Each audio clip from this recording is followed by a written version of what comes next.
Wala agad. Hello! Format. Wala nang format. What's up? Hello sa inyo lahat. Ayun ang camera mo. Ito pala yung camera ko. Oo. Yan. Hello sa inyo lahat. Welcome. Dito tayo sa pinakaunang episode ng The Manjin and Wolf Podcast. Wow. May pangalan yung podcast sa aming bagong channel. Tama. Na in-announce namin. Sana napanood yung announcement. Kung hindi nyo napanood, okay lang din. Panoorin nyo. Welcome to our new channel. Nga pala, this is our... ano ba tawag dito? Balete 99. Hindi, yung tawag sa episode na to. Pilot episode. The pilot episode. This is the pilot episode na ang unang showcase din sa aming bagong channel na Balete 99. Tama. Sa mga nagtatanong kung ba't Balete 99, fans kasi kami ng Brooklyn Nine-Nine. Alamin nyo na lang kung bakit Balete.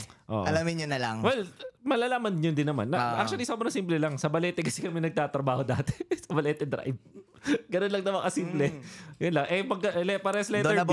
Doon na buo ang bonding and everything. Tama. And sa mga bagong dating, this channel will be heavily focused on different aspects of life.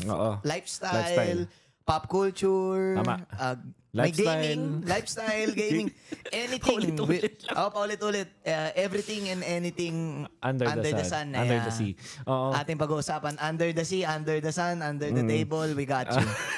Pag-uusapan natin yan. Siguro kasi kilala nyo kami bilang mga esports shoutcaster. Pero sa ngayon, wala mo na, enough na. Tapos na.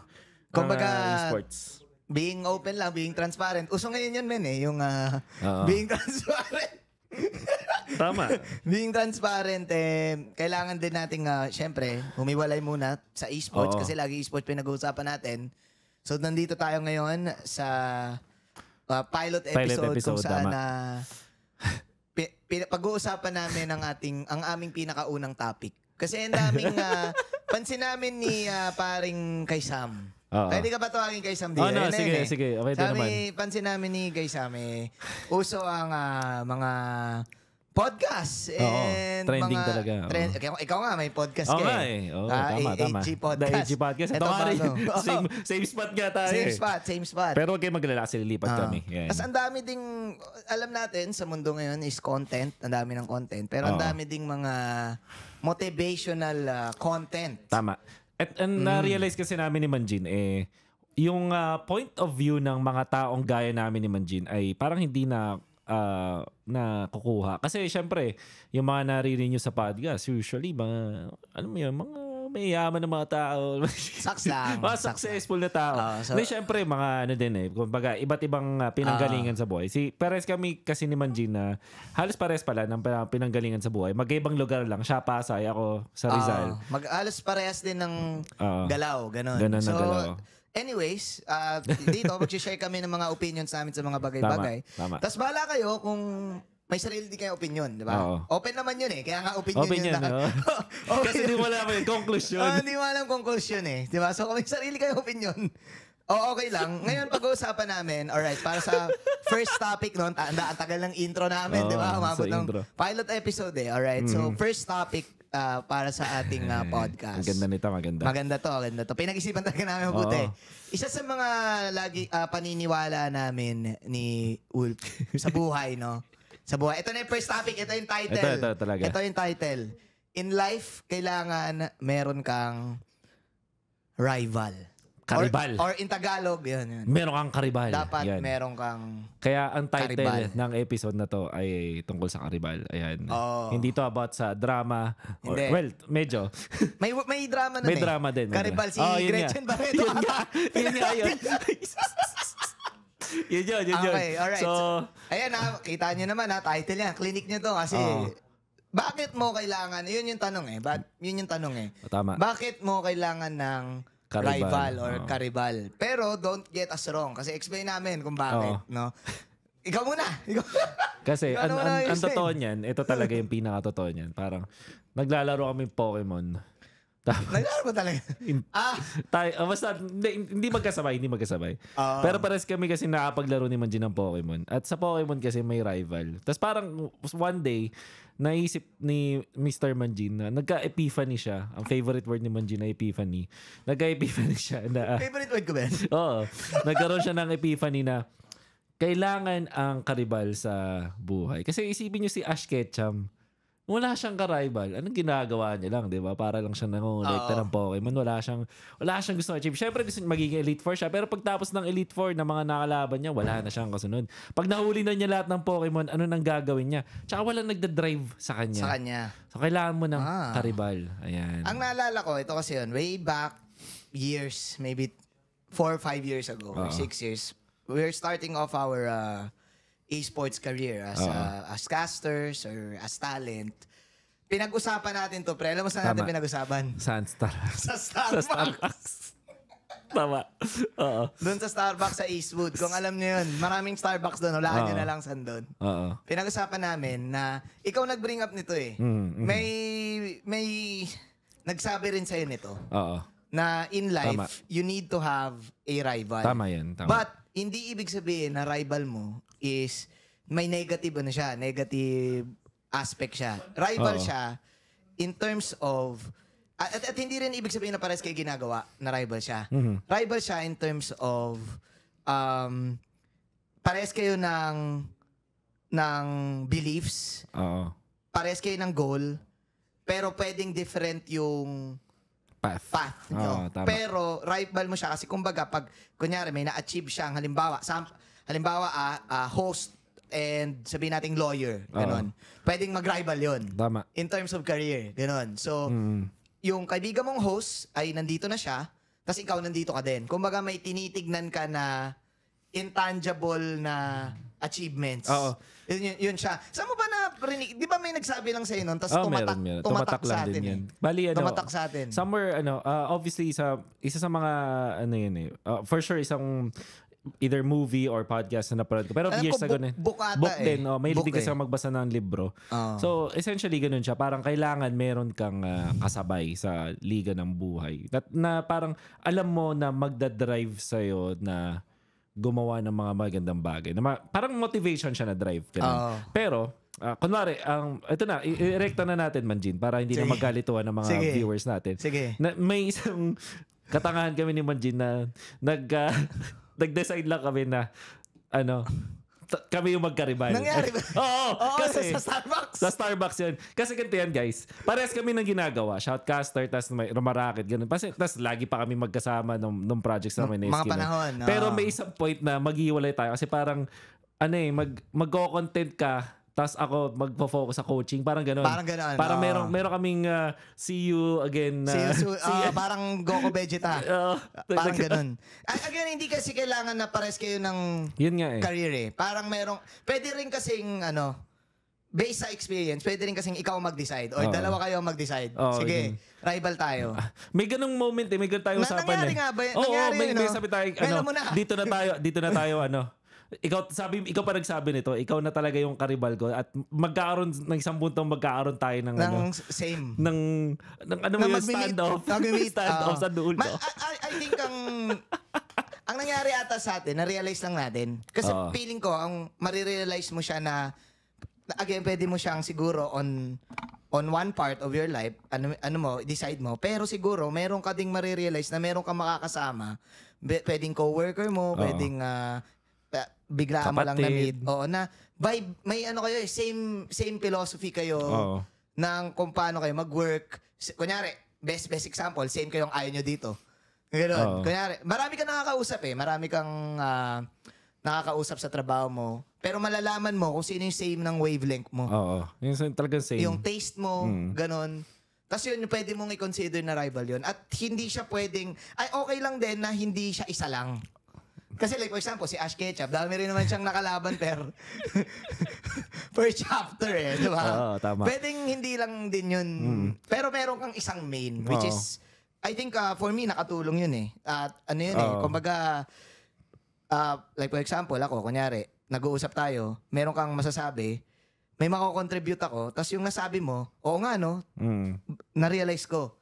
Parang yun eh, parang mamamotivate ka kasi na, nagkamali pala ako, no? Pag nag-uusap kayo, may mga marirealize kang ganun. Umaga, hindi kasi, parang, kunwari, between the two of us, hindi palagi na tama yung decision ko. Hindi rin palagi na tama yung decision mo. Parang ganun. And usually, what happens is, pag nakikita nyo na yung resulta sa isa't isa, yun, masasabi nyo, ay, mali pala ako, ay, tama pala ako, ay, mali pala siya, parang ganun. Tapos, ang talagang kagandahan doon, parang meron kayong, healthy competition? Meron kayong healthy oh. Well, pero hindi nyo, pwede kasing, pwedeng ma-take na negative, no? Na pwede kasing umabot na inggitan, na ganun-ganun. Pero depende rin sa mindset talaga eh. Dapat, talaga. Siya healthy rivalry. Ano ba tawag doon? Parang ganun. Yun talaga yun. Healthy. Ganun siya eh. Parang hindi naman kayo magpapatayan or anything. Yeah. Isang example ko dito, kung nanonood ka ng hindi mo kasi pala kilala to. Pero sige, pero ako tinitreat ko na mag-rival si Dwayne Wade Lebron. Pwede. Pwede. Mga ganun. Kasi meron silang common na gustong i-achieve. Meron silang common achievement eh. Pero, common na gustong makuha. Gusto nila mag-champion parehas. Gusto nila mag-grow together. Pero kasi, hindi lahat ng methods mo magiging parehas nung sa kanya. Parehas kayo. Pero, parang ginagamit mo siya as your measuring stick na pag, okay, dahil usually sabay kami. Pero ba't nauna siya ngayon? So, kailangan ko ngayon na i-level lupitan. up. Lupitan. Sa ganun na part na to. Parang ganun. Yeah. Ganun siya. Sana nagiget, no? Nagiget sa manata, no? Ewan ko. Lalim eh. Para ako nalalaliman ako. Pero I think, ano pa ba, isang example. Sa wrestling, kung modern age, hindi mo na to kilala eh. Siguro yung Sami Zayn, Kevin Owens. Pero kung kilala mo si Triple H, may one time may narinig ako sa kanya, sinabi niya na sa era niya, laging ang lupit na ni The Rock. Ganon. Parang sobrang baby face na ni The Rock. Ganon. Tapos inisip ni parang ginamit ni Triple H yun na, teka, wala pang ultra mega bad guy. Mm-hmm. Ako na lang yun. So, kumbaga, sila ni The Rock, nag-usap sila. Ganon. Okay. Gets. So, kumbaga, hanggang ngayon, ako per me, kino-consider ko rin silang rival. Based sa kwento niya. So, parang, doon ko tinitake yung rivalry na yun. So, example yun sa atin, yun nga, ikaw nag-focus ka sa coaching. Meron talaga yun, nangyari yun eh. Nangyari talaga ng mga bandang, kailan ba yung Nationals? 2018 ba? The Nationals? So, ang nangyari, parang parehas naman tayo nagkakast. May tumatawag. Okay lang yan. May tag dito, sabay tayong nagka-cast na gumagawa ng content pa rin. May sarili mga content, ganun.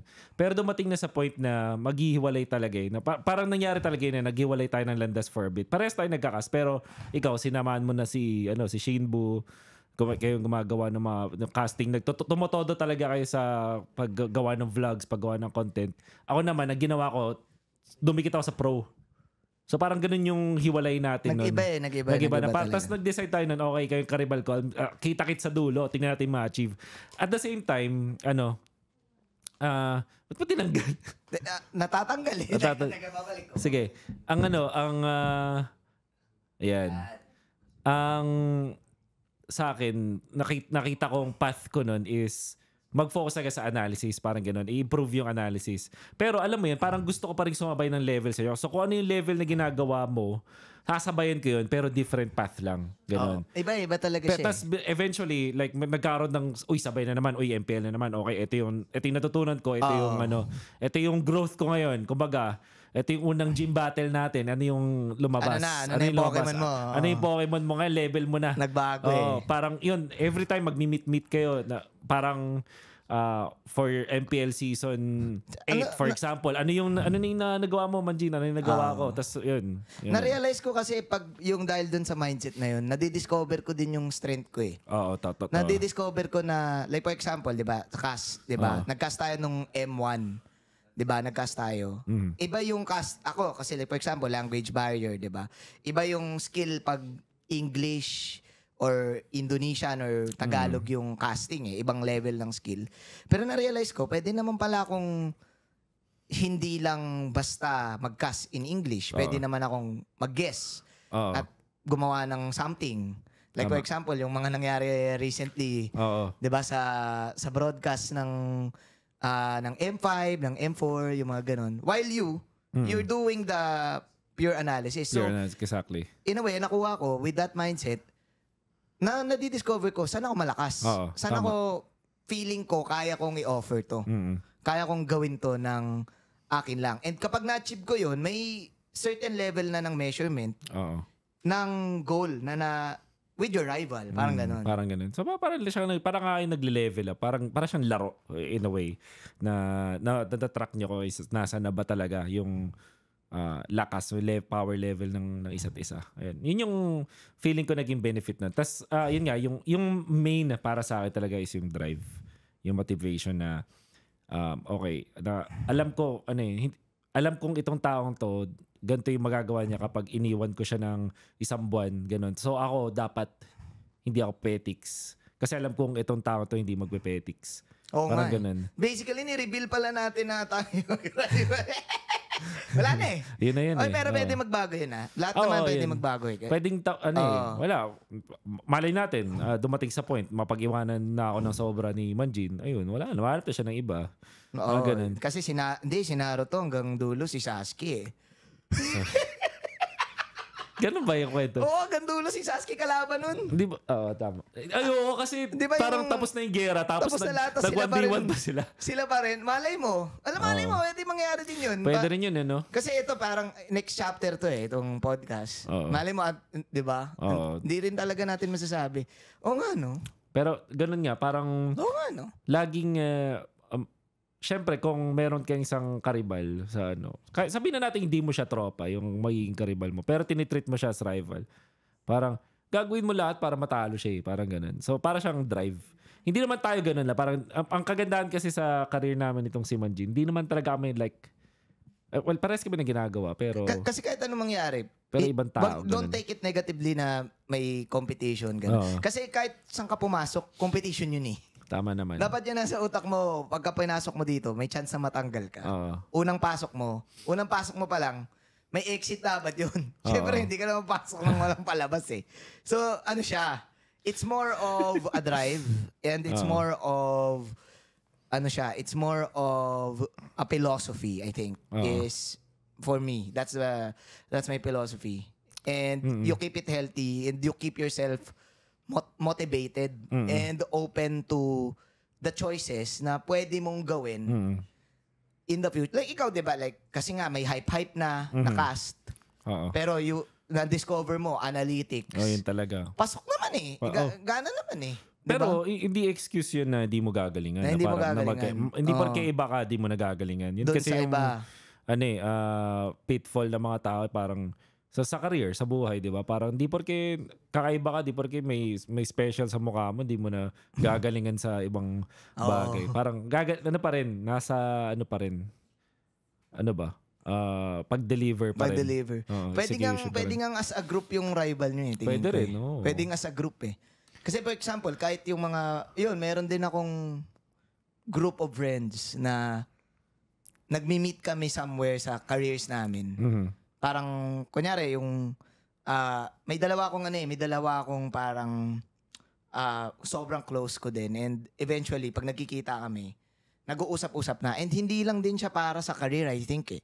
Yung, yung achievements mo eh. Pwedeng outside of your career, like for example, having a family, mga ganyan, naayos mo na yung relationships lang, for example, di ba?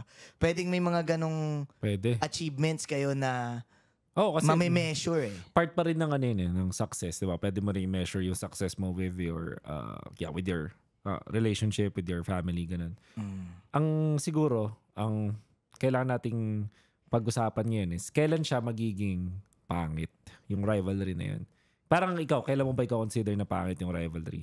Kasi kunwari sa akin, pangit lang siya kapag sinasabotage mo na yung isa. Parang ganun. Parang iba na yun, ibang usapan na yun. Sabihin na natin, sabay kayo dun sa karera ng buhay. Parang nagpapalakas ka lang sa'yo. Pero pag ang ginawa mo na is dinown mo siya para lang umangat ka.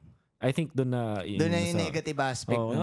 Ikaw, kumari, siniraan kita sa isang organizer. Oo nga, no? Kasi hindi naman siya anime talaga eh. Huwag niyong masyadong i-literal Sa anime lang nangyayari yun yung mga siraan eh. Oo nga, no? Hindi, pero nga pala sa anime, di rin pala ginagawa ng rival yun.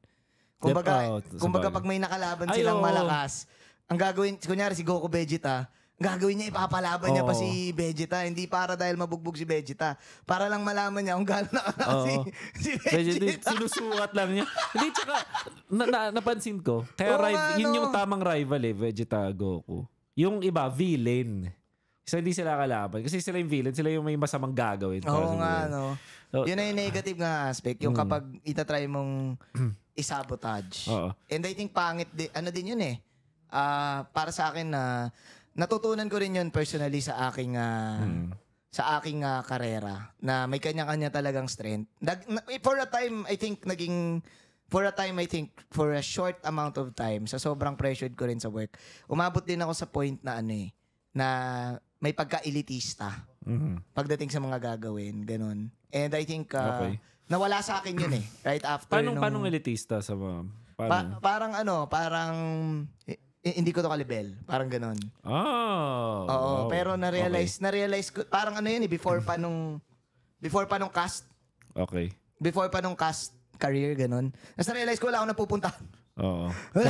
Wala akong napupuntahan. Kasi feeling mo, hindi ko to ka-level, ganon. Oo, wala akong napupuntahan to the point na, parang ang pangit pala nito. Kaya nag-change, as in talaga Nag-change yung perspective. Na-realize ko, you need to be open to everything, mga ganun. Yeah. Halimbawa, yung mga simpleng post lang na naiirita ka, bakit pinopost to? Pero na-realize ko, wala din mo nangyayari sa akin Medyo malayo na, pero ang sinasabi ko lang is, yung philosophy kasi na rival, yun, ganun ako dati nung wala pa yung rivalry philosophy. Yun lang. Parang, yun. So, what else ba yung mga masasabi natin na pangit na execution dun sa rivalry? Isang bagay siguro yung yung unhealthy na parang competition is yung masyado kang nakafocus sa kanya na lahat ng ginagawa mo is... Pangit din yun. Parang... Kino-compare mo. Sobrang kino-compare mo. To the point na ginagaya mo siya. So basically, same path lang yung nilalakaran nyo. Let's say, hindi ko alam kung inggit ba yun o ano. I don't know kung ano yung tamang term na parang may mga taong susunod sa'yo, sasabay sa'yo doon sa ginagawa mo. Tapos parang gagayahin lang talaga nila yung ginagawa mo. May ganun nga, no? May ganun nga. Hindi nga. Tama. I think yun yung unhealthy and hindi siya babalik doon sa I think na sinabi ko nga na madidiscover mo yung strength mo. Tapos kang kamalakas. Kasi ang mga ganun, isang gagawin nga lang nila is mas titignan nila yung achievements mo na hindi nila nakikita yung mga maliliit nilang achievement is an achievement na pwede niyang pagkuhanan ng ganito. Pwede niyang magamit sa sarili niyang lakas. Kasi may mga ganun. Paano ba ako makapagbigay ng example? No? Like, may mga, may ganun na parang instead of na-realize niya na siya lang pala yung nakakagawa ng ganito. Mas titignan niya yung achievement nung isa na mas magaling siya magganto. Oo. So, ano ba yun? Inggit ba yun o comparison? Tanungin natin yung audience natin. Inggit parang ba yun? Parang comparison yun Parang inggit nga yun No? Pero, which is we know bad. Iba yung kasi yung inggit ka sa ayan yung competitive. Pero merong ngayon na may movement ngayon na kumakalat. Normalize inggit. Parang ganda. Normalize inggit. Ewan ko na, alam mo ito yung proper term. Seryoso ba yan? Ha? Legit, di ba? May movement na ganun. Talaga Nagbago na yung panahon May ganun ngayon na parang dapat okay lang mainggit. Parang di ka pwedeng makontento sa okay ako nakagawa nito. Dapat pala kanina pa ako nakaganito. Mas masaya pala ganito pwesto. Ayun, parang may ganun na, normalize inggit. Normalize inggit in a way na parang, inggit ako dito Parang, pero gagamitin mo siya bilang motivation. Pero, kaso ang delix nun para sa akin. Ako din Sobrang delikado nun. Kasi parang sobrang nakatingin ka sa achievement niya Sa achievement. Delix yun. Ako ang inggit ko lang, siguro, basic, dapat ang level ng inggit mo, kung may inggit ka man, literal na lang, material na basic. Limbawa, inggit ako sa kape mo Ganun lang, yung makukuha mo agad. Yung kunyari, inggit ako sa tsaa mo. Ang ganda ng tsaa mo Yung ganun lang, yung inggit ako sa mug mo Yung basic lang, yung papalitan mo lang yung kulay, ganun na yung inggit. Pero I think yung mga sobrang achievement, ako di ako pabor doon. Parang lahat kasi ngayon lalagyan na ng Lalagyan na ng normalize. Oo. I think ganyan yung trend ngayon sa atin. Ako kasi parang sobrang delikado niyang mindset na in a way na ang daling mapunta sa black hole na puro ka na lang inggit. Oo, tsaka ganun. Tsaka ano yun, lahat kayo dun lang sa way niya. Parang ganun. Halimbawa, inggit ka kay Lebron. Lahat kayo gusto nyo maging Lebron. Kaya ka nga inggit, hahanap ka ng sarili mong path. Kasi meron akong kaibigan ng lahat, si Terry Crews. Kaibigan mo pala yun? Kaibigan ko yun, hindi niya alam.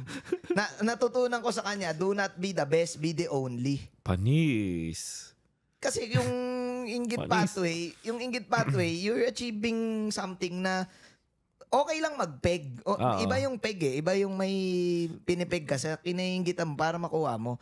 Siguro yung philosophy nila dun is yung mainggit ka para ma-motivate ka. Pero kasi pag ganyan lagi yung ginagawa mo, parang it will slowly yung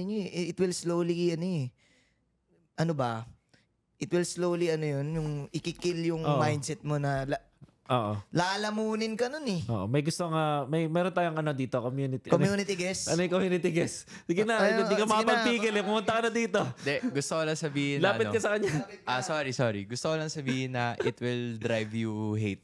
Kumbaga parang hindi mamomotivate ka with hate. Hindi ka mamomotivate with positive. Ito. Ulitin natin. Na mamomotivate ka sa hate, hindi ka mamomotivate sa positivity. Kasi yung inggit parang pangit siya na driving force na para pag ikaw na yung pinakamalakas na tao sa buong mundo, yung inggit mo, wala na, hindi ka na inggit sa kahit sino. So parang you find life meaningless or something like that. Kasi wala ka ng way of motivation kasi inggit lang yung motivation. Zima Blue, Netflix. Zima Blue? Pangit pa. Para sa akin, hindi ako pabor doon. Pero kung pabor kayo doon sa normalizing bala kayo sa buhay nyo. Kung sa tingin nyo, mas tingin nyo, doon kayo magaling sa pagiging inggitero, okay, sige. Kung the best inggitero kayo, okay lang. Pwede yun, no? The best inggitero. Pwedeng skit yun, no?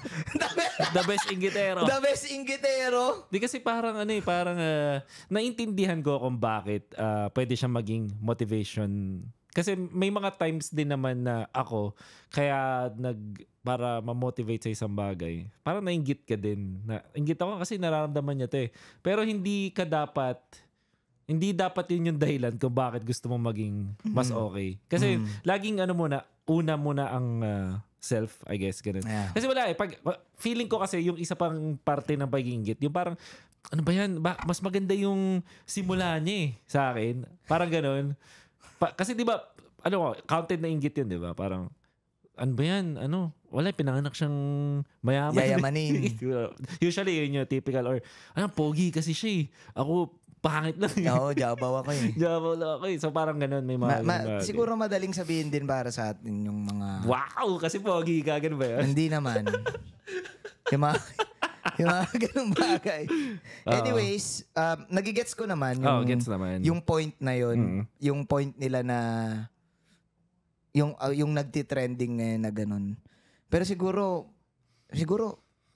ewan ko, naniniwala pa rin ako na na you need to just clear your head and realize gaano ka ka-blessed.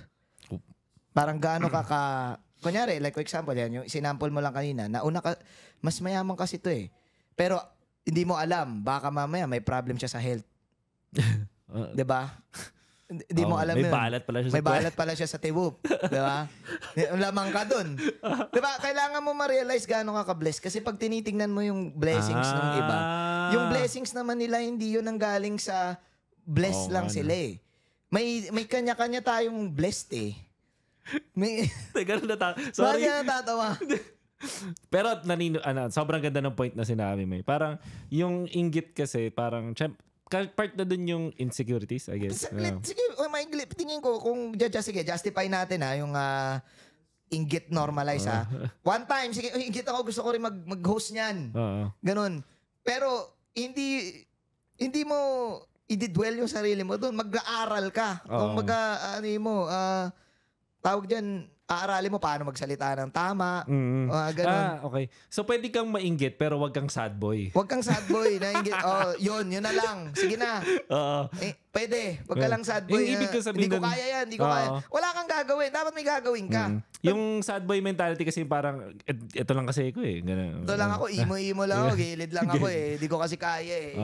Gawin mo na lang agad. Tama. Tsaka parang, para siyang siguro yung part ng inggit na gagamitin mo siya para magka-excuse ka na hindi maabot yung gusto mo. Yun mali yun. Negative na yun. Nag-evolve na yung rivalry natin sa Pero kasi pwede rin nga mangyari yun eh. Baka mamaya yung mga si Kuya Manjit kasi tsaka si Kuya Wolf sabi rival. Nainggit tuloy ako sa rival ko. Yun. Yung rival ko naka-iPhone na, naka-kotse na, ganun. Oo, tama. Tapos may mga negative, meron kasi yan eh, 'di ba? Mga negative na pwedeng mong magawa habang yun nga nagsika ng rivalry. Kaya ako siya binring up kasi parang yun yung nakikita kong dalawang bagay. Yung number 1 yung inggit, yung number ano yung isa? Yung una ko sinabi. Nakalimutan ko. yung ida-downgrade mo, yung magpapaka-elitista ka. Nangyari sa akin yun eh. Tapos ida-down mo yung mga hindi mo ka-level. Negative din yun eh. Negative din yun eh. Tsaka yun nga, yung sisiraan mo yung isasabotage. Ayun, isasabotage mo siya. Isasabotage mo siya. Kailangan pagalingan. Pag naglaban kayo, pagalingan talaga. Pag talo ka ngayon, edi okay, talo ka ngayon. Next time, bawi ka. Ganun. Isa pang na-realize ko, pinag-uusapan kasi natin yung achievements. Pinag-uusapan natin yung nasa na tayo. Paano nangyari yun. Tama. Kaya rin naging healthy. Oo. Kaya naging healthy yung competition. Kasi, kalimbawa, ikaw, may nangyaring ganito. Magkikwento ka. Kunyari, lilipad ka, ganyan. Ikikwento mo, tingin mo, gana to. Parang ititake ko yung sarili ko sa situation mo. Ito gagawin ko dyan. Tapos i-consider mo yun. Tama. Makinig ka, basically. Oo nga, no? Kasi nga gagawin ko lang na-realize, pinag-uusapan nga kasi natin. Palagi, oo. Oo. Kung what if I'm in your shoes, anong move mo? Ganon. Tama. Kasi parang madaling matrap sa sarili mong decision making in a way. Parang lalo na pag malaki tiwala mo sa sarili mo. Tama naman yan na trust your gut. Totoo pa rin yan hanggang sa dulo naman eh. Trust your gut. Ewan ko mag-agree kay mga viewers natin dyan. Pero ganun. Pero kausapin mo yung gut mo para Oy, sabi ni. Oy, gusta. Pero kasi eto yan yung gut feeling na yan. Feeling ko hindi siya magiging malupit na gut feeling unless marami kang alam sa mundo. Alam mo yan. So, kunwari, alam ba ng katawan mo na tamang decision to, pero hindi pa siya nakakarinig ng mga kwento ng iba. Alam mo yan. Feeling ko unless na-experience mo rin. Ay, number one Pag experience. sobrang na-experience mo, kahit lahat na ng gut feeling, gets mo na eh. Mangyari yan. Sure, mangyari yan. So, paano ba magkaroon ng experience? Number 1, you just have to go through it. Number 2, makinig ka sa iba. Alam mo yan. Like makinig ka ng mga stories ng tropa mo, ng mga nakakatanda sa'yo. Grabe kasi ang pinaka hindi ko makalimutang face sa buhay ko talaga nung mga bata o mga 14, 15. Lagi akong pinapagalitan ng ate ko. Kasi feeling ko sa sarili ko mature na ako nung time na yun. Kasi naging independent na ako, natuto na ako mabuhay mag-isa at the early age. Tapos nakapag-survive naman ako. Tapos nag-achieve naman ako sa school. Parang nagtiwala agad ako sa sarili ko na tama lahat ng decision ko. Tapos every time pinapagalitan ng ate ko, sabi ko, ano sinasabi mo yan? Mature na ako, alam ko na yan. 10 years after, sinabi ko sa kanya talaga, sabi ko, ate, tama ka pala talaga all this time. Buti na sabi mo. Tama ka pala talaga. Ang dami ko ng maling pinagdaanan, tama ka pala talaga. Tama ka pala. Tapos, kasi yung gap namin ng ate ko, 10 years talaga. So, grabe yun. Kaya nung pinapagalitan niya ako, na-XP na niya yun. Tapos ako, nagkakamali pa lang. So parang yung mga ganung bagay na... Pero mahirap din yun no? Kasi ako, like for example, may pinsan ako na 8 years yung gap namin. Sinasabihan ko siya, parang ikaw siya. Tapos sinasabihan ko siya. Ang hindi ko nare-realize, hindi mo pa fully magagrass yun. Well, totoo naman. Sinasabi ko kasi, Bata pa. Anyways. Pero it helps na alam mo yun. It helps na alam mo. Nasa likod lang ng utak mo na alam mo. Yun, doon mo mas, I guess, yun, mas malalaman yung mga posibleng next moves. Kasi na-explain na ng iba, tapos maririnig mo, ayun, pwede. Tingin ko yun lang yung negative eh. Yung inggit ata yung pinaka magiging negative. And yung positive is, yun nga, napag-uusapan nyo and dapat maintindihan nyo yung process nung utak nung bawat isa. Kung paano siya mag-move, paano siya mag-make ng choice. Kaya rin siguro, na-determine ko sa usapan na to. Ngayon ko lang na-determine, pag sa rival mo, kailangan din talaga, kilala mo. Kaya mo siya rival kasi kilala mo siya. Alam, kabisado mo na yung kabisado mo. Kumbaga sa linya sa friends, may line doon eh. Parang, it seems like you're the one who knows what it's like to be me. Parang ganon. Hindi ko na maalala. Kanta ba yan? Kanta yun yung team song ng Friends. Dun sa second verse yan, sa second verse yan, basta yun na yun. Anyways, yun. Yun. So, ang siguro... Ba't kaya nakaganon? Sige. Ang conclusion ay... ang conclusion. Number 1, maghanap ka ng karibal. Kung gusto mong lumupit sa buhay, maghanap ka ng karibal. I think a rival... thesis statement, no?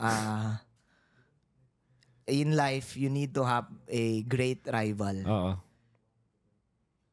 Yun lang. Yun yan. Mapapagkatiwalaan mo. At dapat healthy yung rivalry relationship nyo. Relationship nyo with each other. Ganun. At I think makakamit ka ng iba't ibang mga rival eventually. Nagbabago siya. Nagbabago talaga eh. Pero meron occasionally talaga, isipin mo siya para siyang game. Magkikita talaga kayo, maglalaban kayo. May same level kayong mapupunta. Ito na nga, bago level natin ito eh. Tama. Feeling ko eh. New level. Para isipin, ganito na lang. Isipin nyo na lang, parang parang series. Series eh. Laging ganun kasi kami ni dito si Manjin. Tinitreat namin yung buhay namin bilang sitcom. Series eh. May pinali. Oo. Uy, nagpinali ka na! May season 9. Hindi. Episode 9. May episode 9. May episode 9. Kasi episode 9 talaga yung may malupit na climax. May arc. Tapos finale yung kung i-cliffhanger mo yung mga tao sa paligid mo na ito yung gagawin mo. Usually talaga ganun nangyayari. Meron kami ma-face na problema. Yun yung season 9. Tapos, episode 9. Season ano na ba tayo ngayon? Madami na. Nag-start yung series 17 eh. 17, 18, 17 to 18, 19, 20, 21, 22. Season 6 pa lang Season 6 pa lang. Oo. Sa season 6, yung season 6, yung episode 9 ko, nangyari siya noong November. Tapos... Episode 9 ganun. Episode 9 ko yun. Resolution yung diba? Yung episode 10. Yung para siyang cliffhanger na hindi alam ng mga tao sa paligid mo kung anong gagawin mangyayari.